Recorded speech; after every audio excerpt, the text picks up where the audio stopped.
जय हिंद साथियों, एक बार फिर से स्वागत है आप सभी का आपके अपने यूट्यूब चैनल गोल इंडियन आर्मी में।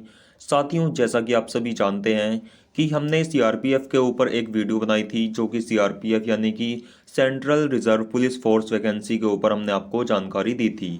तो आज की जो वीडियो है, हम आपको इसके बारे में और इन्फॉर्मेशन देंगे कि इसके फॉर्म आप कैसे भर सकते हैं, क्या इसका प्रोसेस रहेगा और इसके फॉर्म को भरने के लिए आपके पास क्या क्या होना चाहिए। और साथियों, इसी के साथ हम आपको बताएंगे कि इसके फॉर्म में और क्या क्या चेंजेस हुए हैं और कौन कौन कैंडिडेट्स इसके फॉर्म को भरने के लिए एलिजिबल हैं। तो चलिए हम वीडियो को बिना देरी किए स्टार्ट कर लेते हैं। तो साथियों, ये जो भर्ती निकाली गई है, ये सेंट्रल रिजर्व पुलिस फोर्स की तरफ से आपको दी गई है, जो कि आपके लिए काफ़ी सारी इसमें वैकेंसी निकाली गई हैं। साथियों, यदि मैं बात करूँ इसमें पोस्ट की, तो इसमें आपके लिए असिस्टेंट सब इंस्पेक्टर की पोस्ट रखी गई है, जो कि आपको स्टेनोग्राफर का पद यहाँ पर दिया जाएगा।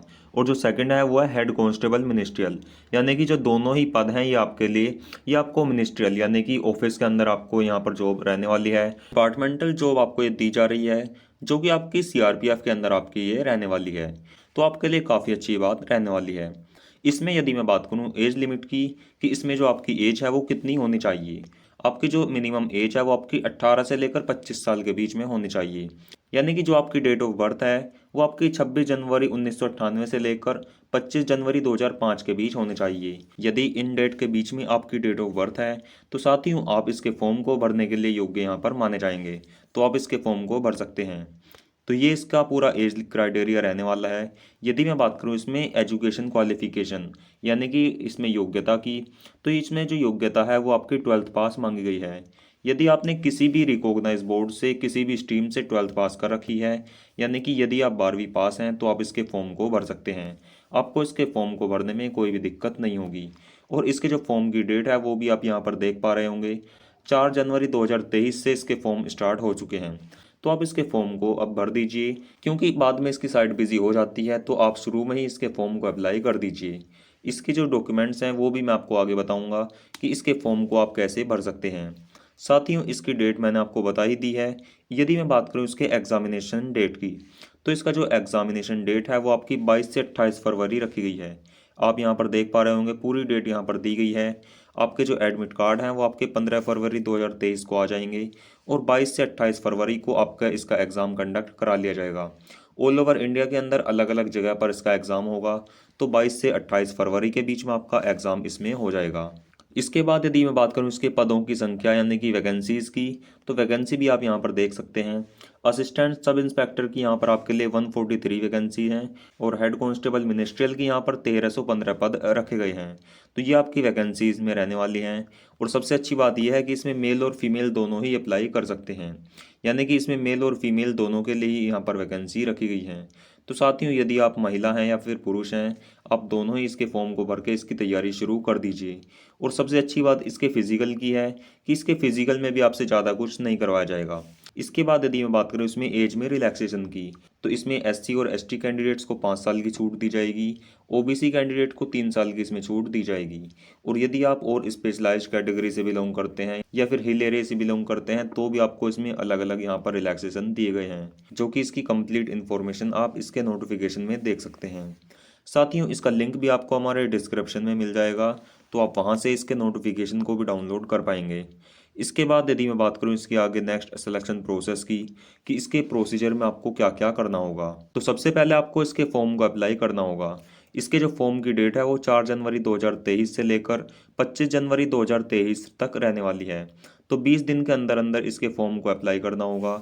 फॉर्म को भरने के लिए इसमें 100 रुपये फ़ीस आपसे ली जाएगी। और यदि आप एससी एसटी या फिर फीमेल कैंडिडेट हैं, तो आप इसके फॉर्म को फ्री में भर सकते हैं।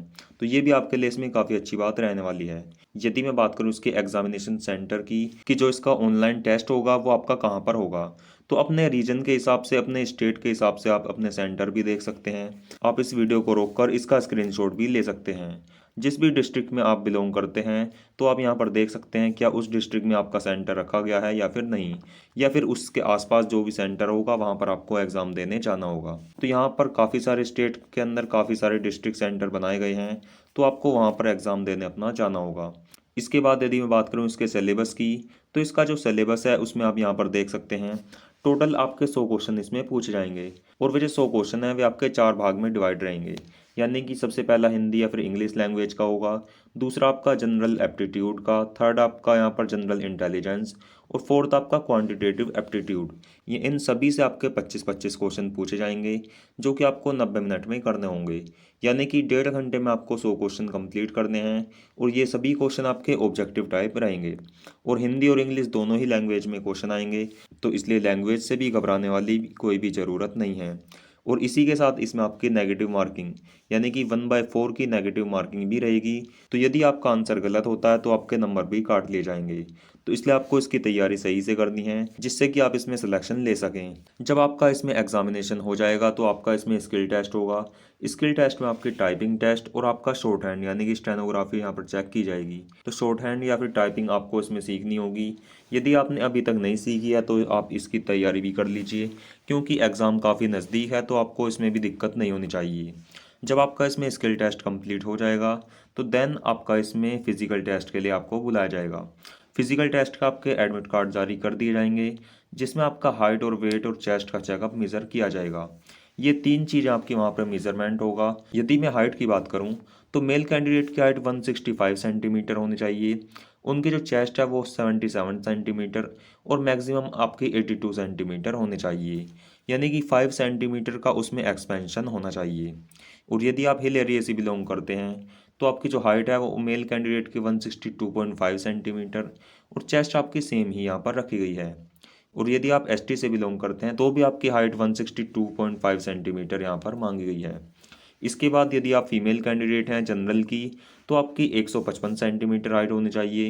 हिल एरिया की फीमेल्स की 150 सेंटीमीटर यहाँ पर हाइट रखी गई है। तो ये आपका फिजिकल का इसमें क्राइटेरिया रहेगा। यदि आप इसके फिजिकल के क्राइटेरिया को फॉलो करते हैं तो आपको इसमें क्वालिफाई कर दिया जाएगा। जब आपका इसमें क्वालिफाई हो जाएगा तो उसके बाद आपका इसमें डॉक्यूमेंट वेरिफिकेशन होगा। डॉक्यूमेंट वेरिफिकेशन में ये सभी डॉक्यूमेंट जो आप अपने स्क्रीन पर देख सकते हैं ये सभी आपको वहाँ पर लेकर जाने होंगे। इन सभी का वहाँ पर वेरिफिकेशन होगा जो कि स्कैनिंग करके देखी जाएगी। यदि आप इसके डॉक्यूमेंट वेरिफिकेशन में क्वालिफाई हो जाते हैं तो देन आपका इसमें मेडिकल एग्जामिनेशन लिया जाएगा। उसमें आपकी पूरी बॉडी का चेकअप होगा, सिर से लेकर पैर तक की जांच की जाएगी जिससे कि आपकी बॉडी में डिटेक्ट कर सकें कि आपको कोई एबनॉर्मैलिटी या फिर डिसेबिलिटी तो नहीं है। यदि आप इसके मेडिकल को भी क्वालिफाई कर लेते हैं तो आपका इसमें कंप्लीट सिलेक्शन हो जाएगा और आपको इसमें ट्रेनिंग की डेट दे दी जाएगी। तो साथियों ये इसका सीआरपीएफ का इसी तरह से इसका सिलेक्शन प्रोसीजर रहेगा। यदि आप इसके सिलेक्शन प्रोसीजर में शुरू से लेकर आखिर तक बने रहते हैं और आप इसमें क्वालिफाई कर जाते हैं तो आपको इसमें ट्रेनिंग के लिए भेज दिया जाएगा। इसकी ट्रेनिंग कंप्लीट होने के बाद आपको ज्वाइनिंग दे दी जाएगी। तो इस तरह से आप सीआरपीएफ के हेड कांस्टेबल मिनिस्ट्रियल और स्टेनोग्राफर में ज्वाइन कर सकते हैं।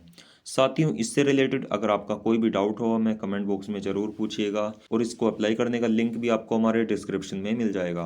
अगर आप इससे रिलेटेड और भी इन्फॉर्मेशन देखना चाहते हैं तो आप हमारे चैनल को भी ज़रूर सब्सक्राइब करें। तो चलिए साथियों आज की वीडियो में केवल इतना ही था। फिर मिलेंगे एक नई वीडियो में, तब तक के लिए नमस्कार, जय हिंद।